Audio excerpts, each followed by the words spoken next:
Legendary producer Robert Evans once said, "Luck is when opportunity meets preparation." This is the Producers Lounge podcast, the best podcasts online for tips and tricks on producing great film, television, and web content.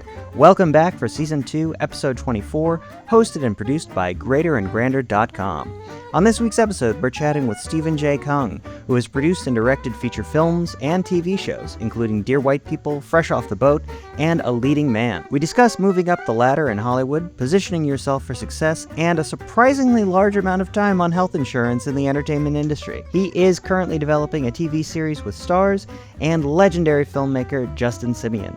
If you have any questions or suggestions as you're listening, we'd love to hear from you. Let us know in the episode comments. Here now is my conversation with Stephen J. Kung. Good. And then, so you're directing that and you're producing. What are you producing nowadays? I mean, other than this podcast and what? Yes. Yeah. I'm doing a bit of mainly like online stuff. Like my schedule has really become like swamped with the editing and directing of these 4 pieces over the course of 2022. But I also have something, I have a few features that I've developed that I want to try and produce.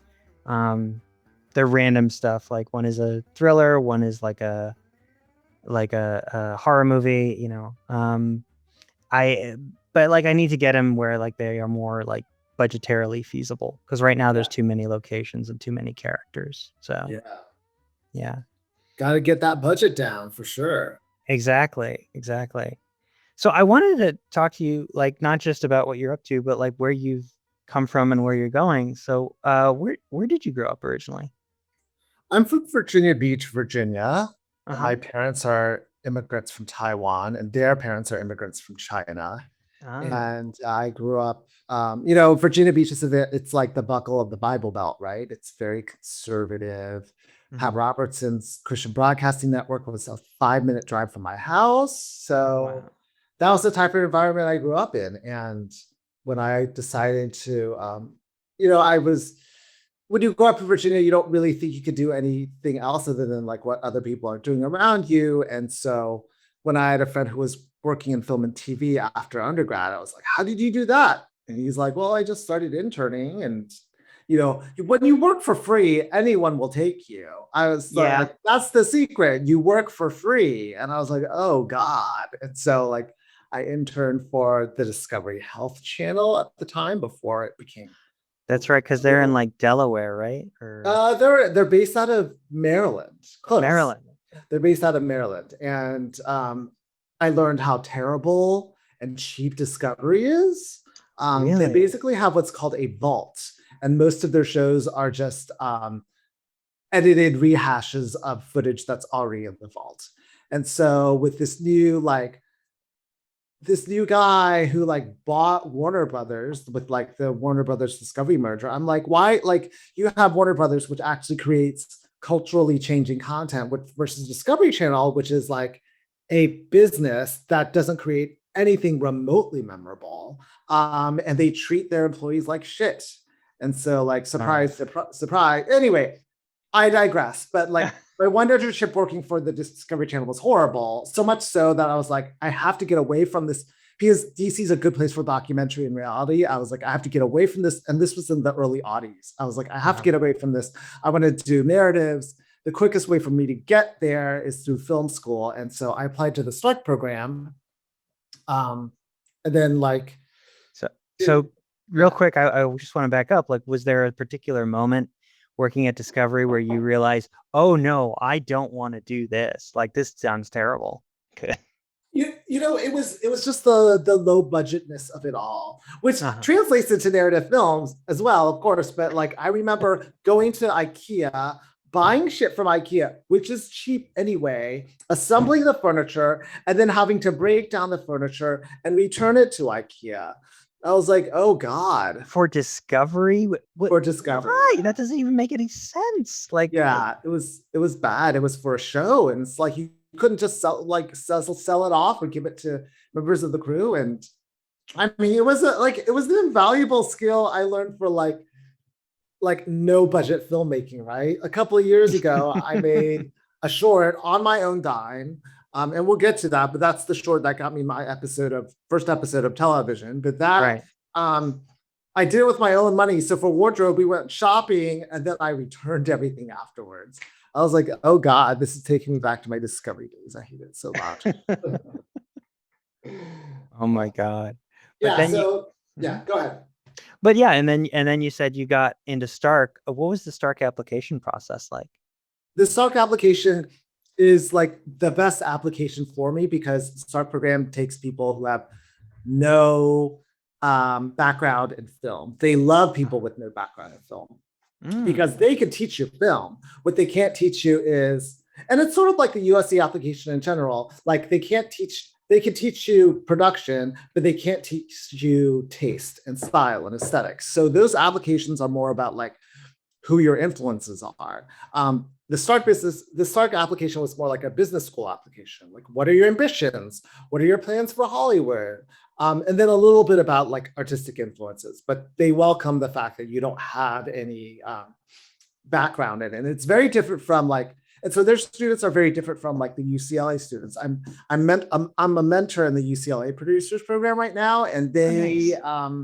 they all have backgrounds in film and worked in like production or advertising and stuff like that. And you're dealing with, yeah, it's very different when they've been working for a while than people who are just brand new to it. Interesting. Wow. That's really good. That actually makes a lot of sense because of my own application when I applied to get into the production program. But I'll tell you that story another time. But so okay, so you got into Stark. Um, what was the Stark program like? Because I've met a few people who have taken the Stark program, and they all have really great things to say about it. Um, Yeah, the Stark program, it's like a litany of guest speakers of well, like working professionals throughout the industry who will give you like a really good taste of what it's like. And in a lot of ways, so in addition to like learning everything the production program learns, we don't master any one of them. We're like jack of all trades, master of none, right? So we learn a little right. bit of screenwriting, a little bit of directing, a little bit of sound, a little bit of VFX. Every we learn a little bit of everything, which is great. We do it in 2 years as opposed to 3, which is even better for like, student debt purposes. Mhm. And um, I'd say students in the START program are more prepared and we have thicker skins for the real world just because we get to like talk to all these bitter executives and bitter filmmakers. And so maybe because of that, I also think like there's greater churn. I also think like we're also the first to drop out because Oh. we already know how hard it is. We already know like, and we feel like it's sort of that feeling when you first graduate from undergrad, you know all these things, and then you're underemployed, right? So it's the same thing with Stark. You feel like you know everything about producing, and then the first thing you do is you PA, which you didn't need to go to the Stark program to do, right? So you're just like, what am I doing this when I should be up at the top? And it sucks when you like realize you know more than your bosses, and that's always like really weird. Um, and then it's just like, oh, I have to pay all these dues, and it's just like I might as well just go to law school. And like after I graduated from the Struck program, I had a hard time getting promoted through the chain, and I did consider going back to law school. I even took the LSATs. It wasn't until do you know Dave O'Brien? Like I might recognize the face. I don't place the name. Dave O'Brien from the production program is like, I am producing an indie feature. You have a degree in producing. You know how to UPM. Why don't you UPM this? And like, it wasn't until like after suffering in assistant land for so long, it wasn't until like I was in charge of my own destiny and like And where I that felt you like, oh, like this fits. But to go back to the film school thing, so when I was in film school, I did internships at CAA and Focus Features when they first started. Oh, those And are then big, yeah. yeah, and then my assistant jobs right out of Stark were working for Ed Saxon as his assistant, and he's now the chair of the Stark program. And I also worked for Paris Barkley on the show In Treatment. He was the director's assistant. And then I worked on Mad Men as Matt Weiner's assistant. But I got, of those 3 jobs, I got hired from 2 of them. So it was really, I was really ready to leave the industry. And then I took the LSAT and I did terribly, even though I did really well the first time out of undergrad. Like my brain had changed. I was in a really terrible place. And so working that UPM job, like being a filmmaker and not just an assistant, really saved me.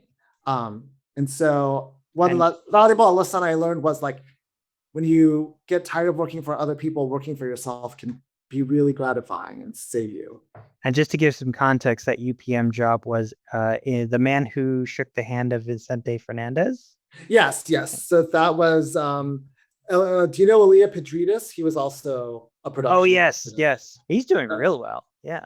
Yeah, that was Aaliyah's film. And so I got to know him through that. And that was, it was the show that helped change my trajectory, because what it did was we decided we wanted to join unions. And so, because you can make a lot of connections through the union. So we decided to flip the show while we were on it. And we budgeted to flip the show, knowing we could do that. And once we did that, we got grandfathered in. So I got into the DGA, grandfathered in as a UPM. Through that, I got to go to the Asian American Committee. For those who can't see, I said I was Asian earlier. Yeah, so like I got to do the Asian American Committee, and that really helped me build my connections and my confidence. So that was really great. It was a really great experience. That is awesome. That is awesome to hear. And of course, for those who don't know, like the DGA program, like once you get into the DGA, you have a lot of resources, not just professional, but also feasible resources like health insurance, which is so critical for a lot. You have to qualify for health insurance. You have to earn 36 or 38 a quarter to qualify for health insurance in the following year. And everyone says this about their health insurance program. The DGA likes to brag that they have the best health insurance. The WGA, which I'm also a member of, likes to brag they have the health insurance. And IATSE, which I was also a member of, likes to brag they have the health insurance. Out of all three, the best insurance, well, it depends. Like if you like Kaiser, the IA insurance is the best. And I sort of love Kaiser. But if you like Blue Cross and choosing your own thing, the DGA plan pays for the most out of all the plans. So the cheapest plan is actually the DGA plan. Interesting. Insider info for you. Good to know. So then, in addition to the health insurance, you also get access to workshops, which is really great, and also like networking opportunities. Like there was a meet and greet with showrunners and executives. So, and as you know, this is a business about connections and relationships. So that all helps a lot. Yeah, absolutely. If I could share a little bit of my own story, I joined the Producers Guild, I think in 2012-ish. And I started going to events frequently. I haven't been to a lot of events after the pandemic, but I got to meet a lot of people. And actually, one of the jobs I got on a show called A Haunting at Silver Falls 2, I was a producer on that, and I was hired by the executive producer because we met at a VGA event. The executive producer, by the way, a guy named Rick Dugdale, really smart guy, really, really on top of stuff. And he's doing amazing stuff too. But yeah, those professional networking workshops are amazing once you get to a certain level. And I realize that because a lot of I don't know if you fell into this trap, but there's a lot of places that advertise themselves as networking events, pay $20 and show up at a bar and meet people who are all at the same level. No, that doesn't take you anywhere. But once you get to a level like the DGA or the PGA, you do get to meet more professional people, more experienced people who actually have the power to hire someone. Yeah, the best events you never have to pay for, unless it's a union due. How's the health insurance at the PGA? Non-existent. Well, that sucks. Yeah. I mean, they do have kind of a group insurance plan that's more of an HMO that I have never really joined because the couple of times I've looked into it, it wasn't worth it. While we're on the topic of health insurance, which is very important for everyone, by the way, during my long bouts of unemployment in between, I got on Medi-Cal. And when I got a new gig, I would try and get off of it. But since it was so hard to get off of Medi-Cal, I after trying once and reinstating it, I decided to just keep it. So even though I have guild insurance, when I qualify for guild insurance, when I'm on it, I use that. But when I run out, like for instance, I'm currently on Medi-Cal now, but my new WGA insurance doesn't kick in until July. So I'm just going to keep using Medi-Cal till July and then just use that. And then hopefully I'll stay on that for a while. But like if it runs out, I'll just go back on Medi-Cal. It's like, yeah, it's a very convenient thing to have, like to live in a state with Medi-Cal. I have to say it's fabulous insurance. Yes, thank God for socialism. Yes, I know, right? But yeah, I've been on Medi-Cal a couple times. It was always hard to find find providers because this is more like inside baseball and California politics, but they intentionally limit the number of the budget for customer service on Medi-Cal, which I found very interesting. Yeah. That doesn't surprise me. Yeah. There is a Medi-Cal secret that I don't know if you know of. So I was on Kaiser when I went up to Medi-Cal. And if you're on Kaiser, you get to keep your Kaiser plan, but Medi-Cal will pay for it. So it's like I was getting paid. Yeah, so I'm on like the gold premium Kaiser plan because I don't pay anything and I get access to all of Kaiser, which is pretty sweet. That is a good life hack. So, yeah. Grandfathering and grandfather into the HMO and grandfather into Medi-Cal. That is the one takeaway I want your listeners to get from this. Definitely. So going back to 2012 and the man who shook the hand of Vicente Fernandez. Yes. You were UPM on this. You got a lot of confidence because you said you were working for yourself again. What else did you like? What was the next step for you? Where did you take that newfound confidence? Well, I decided now that I've produced my own micro budget feature, I can write and direct my own feature. And so with that, and part of this is like the support of family, right? Because one thing that makes it very prohibitive for people to get into the industry is resources. And luckily, my mom was doing very well. And so she's like, I want to help you put together the funding for an indie movie. And I was like, okay. So I wrote the script. We made it, we did it DGA. We did it on a $500,000 budget. And that went to the major Asian American film festivals across the US, Taiwan, Canada. It was a really great experience to tour the film festival circuit with your own feature. It's called A Leading Man, and it's streaming now on joysauce.com. Even though I had made it in 2012 and it was playing the film festival circuit to 2015, this is our first streaming deal. And it just happened this past month. Nice. Even though we had a theatrical release along the way, that was not great. But point being, at that time in 2013, when it was in its like 2013 and 2014, Asian American films were not that accepted in the mainstream media.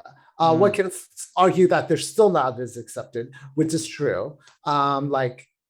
If you look at the there are only 3 like major acquisitions festivals, I would argue, right? Like Toronto, Cannes, and Sundance. And if you're not at one of those film festivals, which like take 99% white films, you're sort of out of luck. And you have to like go to all like the regional film festivals for distribution. And a lot of the distributors who haunt those film festivals are less than scrupulous. So I'm curious, would you call those distributors, because I've had some interactions with those kind of people too, would you call them predatory?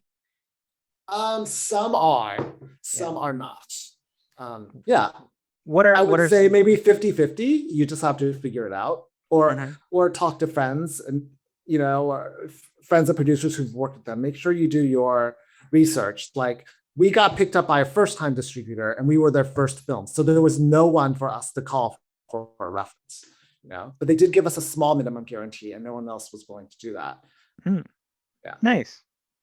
Yeah. So after making my feature film Leading Man, that's where my career really started taking off. So because I wrote and directed it, I was like, well, I would like to continue this television writing path, and I would like to continue this directing path. And so I used that movie to apply to the Disney ABC directing program. And that got me in, and then I applied to then that helped get me an episode of Fresh Off the Boat. And that story is basically, even though my feature got me into the program, it wasn't enough to get me an episode of Fresh Off the Boat, because A Leading Man is a drama and Fresh Off the Boat is a network comedy. And so even though I was in the program, I decided to fund my own short. And so I got all of my friends from film school to like work for free, and made it on a dime, like made a $6,000 short that was shot in one day. And that was the sample I used to get me that Fresh Off the Boat episode. And then so that's the directing side. And then also there is some direct momentum on the directing side, because I'm currently in the Paramount Directing Initiative, and that is guaranteeing me an episode to direct of a CBS show. Nice. So that will either happen this year. Well, it was theoretically supposed to happen this year, but because it's the first year of the program, they're still working out all the kinks. So it'll look more likely like next year. So that's on the episodic directing front. And then on the episodic writing front, during the in-between unemployment days, I was temping at Lionsgate as an assistant. And so when I was doing social media posts about A Leading Man, someone was like, hey, why don't you apply for this writer's assistant job on this gig, on this show? So that was Graves. And then from Graves, I went out to Dear White People as the writer's assistant. I got promoted through the ranks to script coordinator, and then finally to staff writer on its final season. And then after that happened, COVID happened in the middle of season 4. And so where Justin Simeon is usually in production, like directing episodes, I was like, well, he has to be developing right now. I would love to pitch an idea for Dear Asian People, a potential spinoff.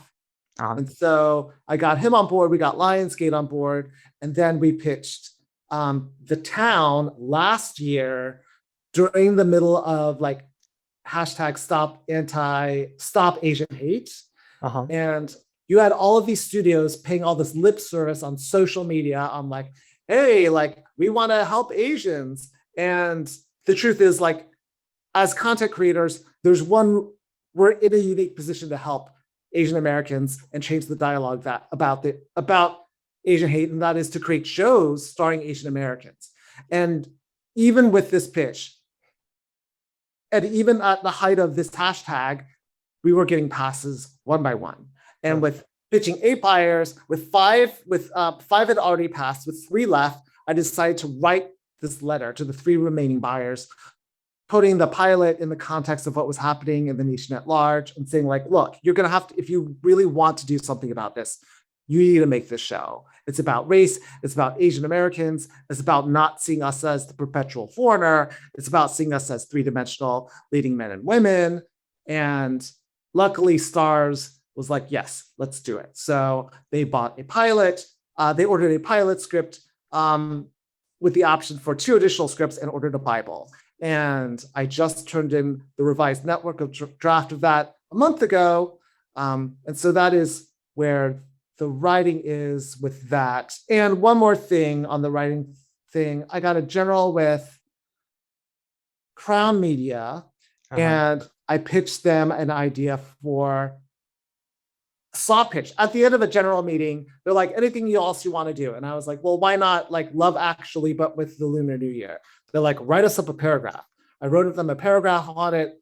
5 months later, they're like, we have money to do it now. You want to do it? I was like, sure. So like currently I'm writing a pilot, an autobiographical Asian American comedy pilot for Starz, and a Lunar New Year movie. So that's exciting. That's incredible. That is like, congratulations. That is amazing. And it sounds like not only are you writing these, but you are taking like the active producing, spearheading the project approach, where you're reaching out to them directly, taking these generals, setting these up, and moving forward. One of my mentors, Yvette Lee Bowser, says she never got a job through her reps. She had to get them all through herself. And it's true that no one will fight for your career as much as you will.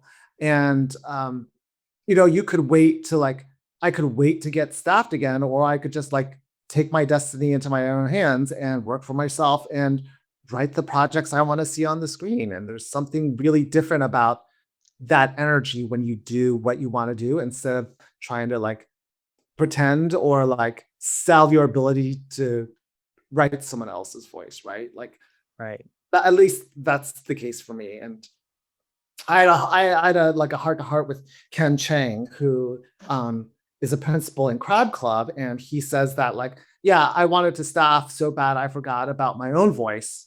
And when I started like concentrating on the projects just I wanted to, that's when things started happening. And so um, I think it's easy to think about employment and gigs for hire, and but at a certain point, everyone in this industry is a producer. Whether you're an actor, a screenwriter, a director, everyone has to have some sort of producerial ability. And I feel like we can really excel when we um, tap into our producerial knowledge. Nice.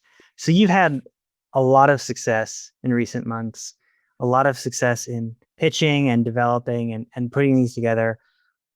What have you learned in terms of how to work a room and how to get into the room with these executives? I assume these are all people you already have existing relationships with. So when you're in there pitching, how do you really get them to, well, like I said, how do you work a room and how do you get them to give you the yes? And do you get more no's than yeses? That's a really good question. I think part of it. So when I was pitching around Plan A, it was originally called Dear Asian People when we Mhm. were pitching it around, and it helps to have a desirable elements attached, right? So Justin Simeon, the creator of Dear White People, was in all of the pitches with me. And we got my colleague, my coworker, Leanne Bowen, who was a producer writer on Dear White People, but now produces and writes Ted Lasso, right, which is like one of the hottest comedies on TV right now. She's in Mhm. on the meetings. So even though I'm doing the talking, the fact that these two really established writer producers are backing me sells my credibility and makes the package more desirable, right? Not only that, but the head of Lionsgate, the president of Lionsgate, Kevin Beggs, was also in all the meetings. And that just sort of, when you have people at the highest level of the studios backing you and on the pitch with you, and even though they just like make a 1 minute introduction, that's enough to be like, hey, we're willing to bet on this person. They have a good story to share. So I think that was good. And one valuable lesson is that you never stop selling. I don't know if people will agree with me on this one, but the fact that I had pitched 8 buyers and with 3 remaining buyers left, it took me to write a letter to push it over the edge, right? So when you write a thank you note, you're still selling yourself. When you write a follow-up email, like trying to shame them into buying your pilot, that is also part of it. And there were follow-up conversations as well, right, to sell Plan A. So like Christina, who was head of Stars at the time, had extra conversations with Justin Simeon without me being on the call about buying the project and doing the project. And it was basically him reassuring her that it's got his thumbprint on it and, it would be a success, so like conversations are ongoing, and don't think that one conversation, that one pitch meeting is the end of your pitch, because the pitch extends all the way past that to the thank you notes, to the calls, to the friends you have who call the studio for you, to like, it just doesn't stop. So that is my philosophy on that. And as for the other project, the Lunar New Year project, that was a fluke, because Oh, because when I pitched it and they told me they didn't have money for me, I wrote that paragraph. They're like, "This is a great idea. We don't have money for you." I was like, "Well, I'm just gonna develop it myself because I think this is a great idea for a project and it's very commercial." And it wasn't, and so I developed it into a full 20-minute pitch with my reps, and mhm. we made a list of producers. We were going to take it out on the town, and and it was December, and then Crown Media calls my reps and they're like, oh, we have a new executive vice president and we have money again. So do you want to do this or not? So that was a very different thing. But in terms of, yeah, so yeah, I'd like to think I give good meeting, but sometimes, for all the successes I'm talking about, that's like 20%. 80% are like meetings I take where I pitch myself and I don't get the job, right? So let's talk very frankly about Fresh Off the Boat. So after Fresh Off the Boat, the showrunners loved me. And so even though that was their last season, they tried to bring me on other shows, right? So one was good friends with the EP of Atypical. They had worked together. So she got me a job. So Matt Kuhn got me an interview on Atypical to direct one of their episodes. And like, I pitched the fuck out of it and I didn't get it. And then now he's an EP. He's not the showrunner, but he's the EP on like Doogie Kamealoha. And I got an interview to direct that show. And I haven't heard back yet. It may come through, it may not, right? I was hoping for a yes sooner. And then I've also taken like another, like you interview for different, you get a lot more no's than yeses. So even though all it takes is one yes to like give you income for the year, right? So even though I'm working now, like there were a lot of no's involved with that. So if you're asking me for advice on meetings, I'm still trying to perfect my meeting, and I don't, and I don't know if I'm giving good meeting yet or not. Yeah. Got it. That's good to know, because it makes it clear. Like, it's not a lot of the networking advice I hear is like, just be a normal person, but you're not really a normal person. You're in there to sell a product. These aren't close friends. These are effectively work acquaintances. So these are job interviews. Yeah. So. Yeah, they are job interviews. I think I'm going to try changing a tack, right? Like I was originally told to like, you'll just chit chat all day. So make sure you steer the conversation toward work. But I feel like what these executives really want to know is whether they like you or not.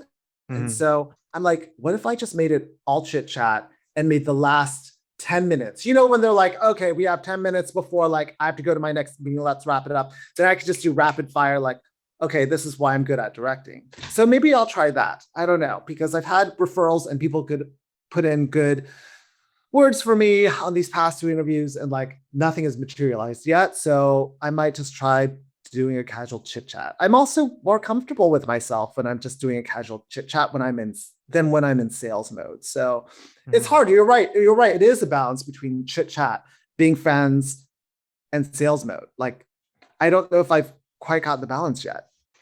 And also, there are all those people also who are like creative geniuses, but like, they're just not, I don't want to say not likable, but people who are just like all weird and awkward, but they're brilliant artists, like, yeah, I've met people who I think don't give great meeting. And I'm like, how are you working constantly? And I'm just like sort of bewildered. But I also have to acknowledge that there are other factors involved. They're, beyond who you are that you can't help, right? I am a gay Asian man, and like people do have prejudices. People do have personal preferences. People also choose to hire their friends from high school. So like there are all these factors outside of your control. You can do your best in every meeting. You can be your best self in every meeting.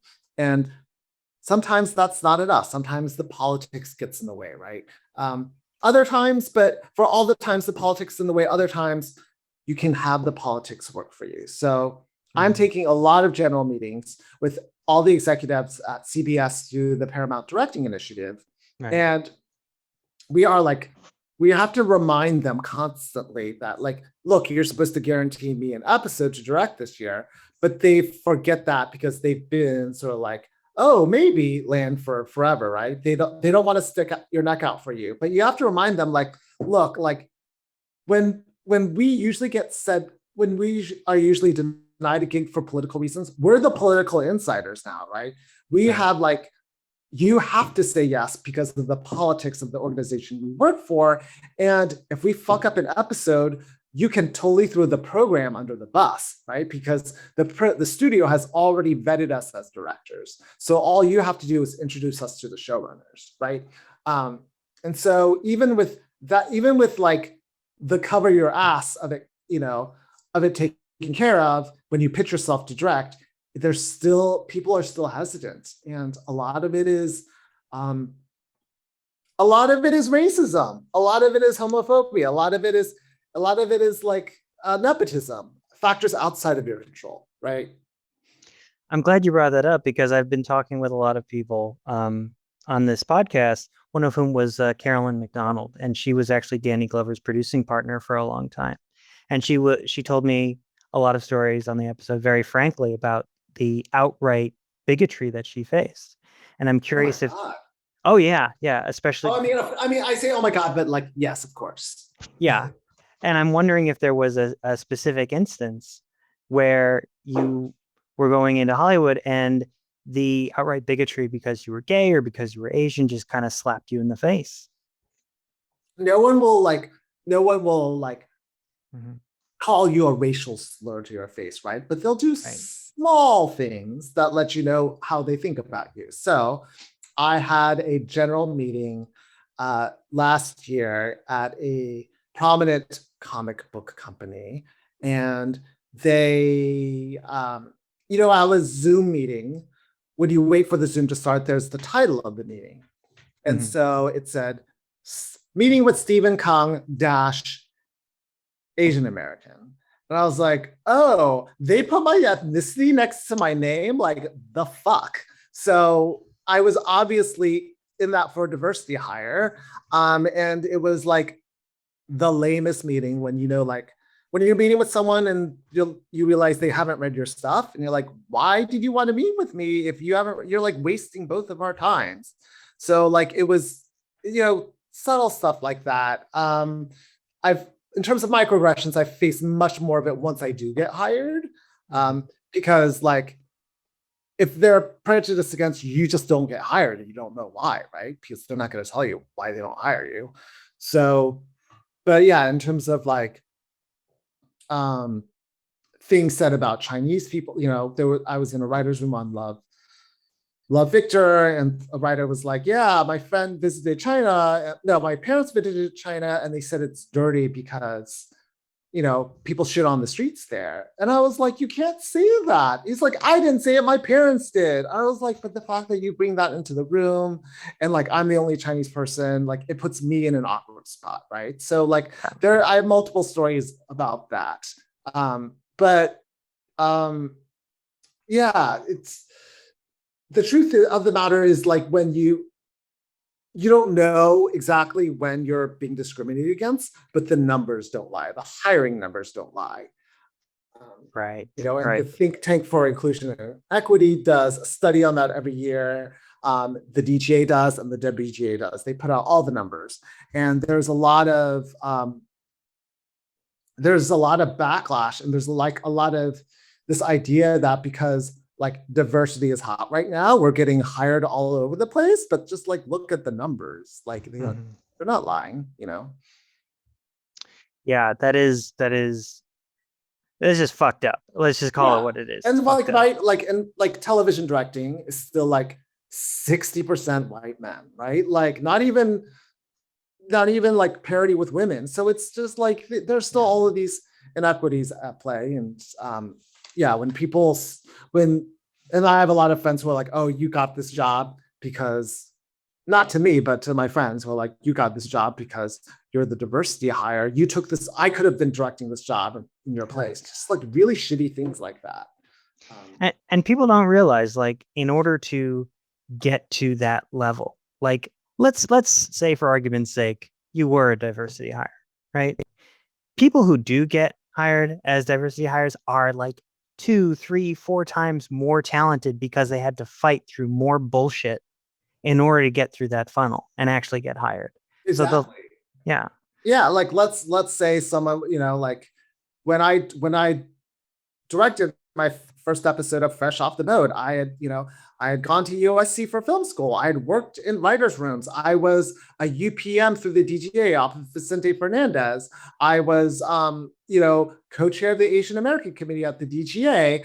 I was a mentee in the first DGA's first inaugural mentorship program, and I'd gone through all the DGA workshops. Like no one else. Like when you compare me to like other first-time directors, and I directed a feature. So like, yes, I was plenty more qualified than any other first-time director. But maybe because I was Asian, people saw me as a diversity hire. But the truth is, like, as a Taiwanese American man directing a show about Taiwanese American men, I was the first Taiwanese American man to direct a show about Taiwanese American men on Fresh Off the Boat, and it was in its final season. I was the first and only one. They had Jude Wang, who's a woman, and Henry Chan, who's from Hong Kong, right? But only 3 Chinese-speaking directors in all of Fresh Off the Boat, in all 6 seasons, in 80 episodes, 80 plus episodes. That is 60 times 12. No, in over 100 episodes. So yeah. That is abysmal. That is very unfortunate. That is very unfortunate to hear that even these shows that are supposed to applaud diversity don't even have a diverse director's palette or a diverse writer's room. I don't know what the writer's room of Fresh Off the Boat looked like. You would know more than me, but it got better as years went by. It got better, but like the first season had like 1.5. Oh Jesus! Out of like writing staff of 16, I think. And there are shows that still do that, like I think what's the kung fu show Warrior? Like I think there's like 1 Asian on it right now in the writer staff, but like the first couple of seasons had no one had an Asian last name. There could be people who are married, or people who are APA, but like if you look at the credits, there are no Asian last names in the writing staff. It was really sad. And no women too in the. Anyway, I'm not here to trash other specific shows. I'm just telling you there's a systemic problem we have to work on. Completely understandable, but it sounds like you are in the process of overcoming that in terms of pitching Dear Asian People, which it sounds like the title has been changed to Plan A. Plan A. Like A is in Asian. And also when we first graduated out of college, everyone's got a plan A, correct? Before we go to plan B or C. So it's about that time in our lives when we first graduate from college. It's nice to be developing it, but whether it will be green light, whether it will be picked up to pilot, we will see, right? So there are a zillion different hoops you have to jump through to get to air. But I do think Starz is enthusiastic about it. We would be their only, they don't have any Asian shows right now. So hopefully that will help. And then the great thing about the Lunar New Year thing I'm writing is like 99% of what gets put into development at Hallmark gets made because they are such a factory. Let me ask, is there anything specific that you want to plug while we've got a few minutes left? Or yes, of course. So my feature film, Joy Sauce. So Joy Sauce is a new streaming platform that just launched this month. It's started by Jonathan Spasada, who is the founder of GeekWire, and it is a curated web blog about everything Asian American pop culture, Asian American politics, but mostly about pop culture. And we're starting to finally get our own sense of what Asian American culture is. And that's another story right there. But I think this site is really cool. I think it has tremendous potential. And I would encourage everyone to check it out. When they acquired A Lady Man to Stream, they actually wanted me to chop it up into 3 streamable episodes. So instead of seeing it as one complete feature, it is now 3 acts. And now all 3 acts are streaming. It's free to stream.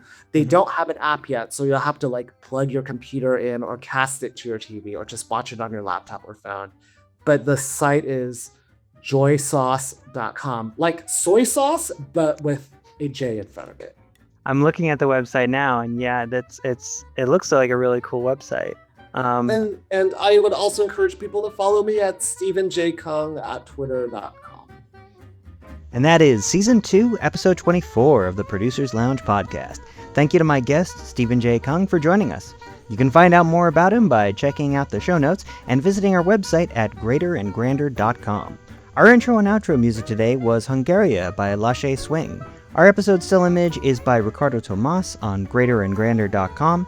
You can stay up to date by following us on social media at the handle greatergrander, all one word. Make sure to subscribe wherever fine podcasts are found, and also, if you like what we do, share this podcast with a friend group or community who you think will enjoy it. Join us next week for more cocktails and questions, and until then, keep producing dreams.